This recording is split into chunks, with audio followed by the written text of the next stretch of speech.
एक दिन एक पहाड़ी इलाके में एक खूबसूरत बाग जिसमें बर्फ की चादर बिछी हुई थी। वहां चार दोस्त बहुत मजे से जिंदगी गुजार रहे थे।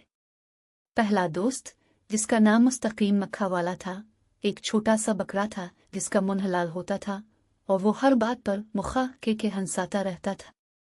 दूसरा दोस्त, जिसका नाम हमाद डॉक्टर था, वो एक तोता था जो हर बात पर बिल्कुल बिल्कुल के मजे से जवाब देता था।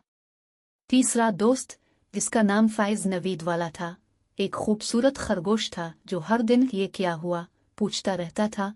और चौथा दोस्त, जिसका नाम अरहम बाबा था, भी एक खूबसूरत खरगोश था जो हर वक्त हंसता रहता था। ये चार दोस्त हर रोज अपने बाग में बर्फ के मैदान में खेलते और मजे लेते थे।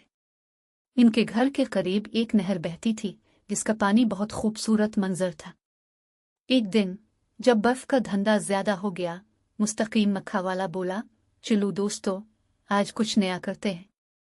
हमाद डॉक्टर, बिल्कुल बिल्कुल, क्या करेंगे? फाइज नवीद वाला, ये क्या हुआ? इंतजार है। अरहम बाबा, हा हा हा, चलो बताओ क्या करने वाले हैं? मुस्तकीम मक्खा वाला, हम अपने घर के करीब वो नहर तक जाएंगे और वहां बर्फ के रिक्शे पर बुलबुले का खेल बनाएंगे। हमाद डॉक्टर, बिल्कुल बिल्कुल, बर्फ के बुलबुले बनाने का मजा ही कुछ और है। फाइज नवीद वाला, ये क्या हुआ? बर्फ के बुलबुले? क्या अजीब बात है। अरहम बाबा, हा हा हा, क्या आइडिया है। चारों दोस्त नहर की तरफ चल पड़े और वहां पहुंचकर उन्होंने मुश्तरका तौर पर बर्फ से बुलबुले बनाना शुरू किया। मुस्तकीम मक्खा वाला अपने मुंह से बुलबुले बनाता, हमाद डॉक्टर बोले, बिल्कुल बिल्कुल, और बर्फ को गोल करते।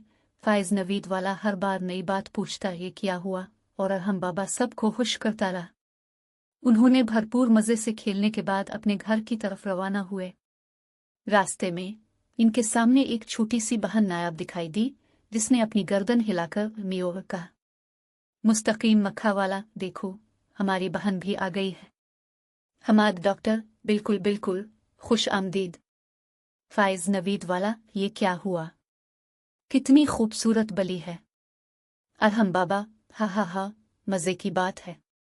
गिरोह में मजाकिया मोड़ चलने लगा और सब ने मिलकर अपने घर की तरफ रास्ता जारी रखा।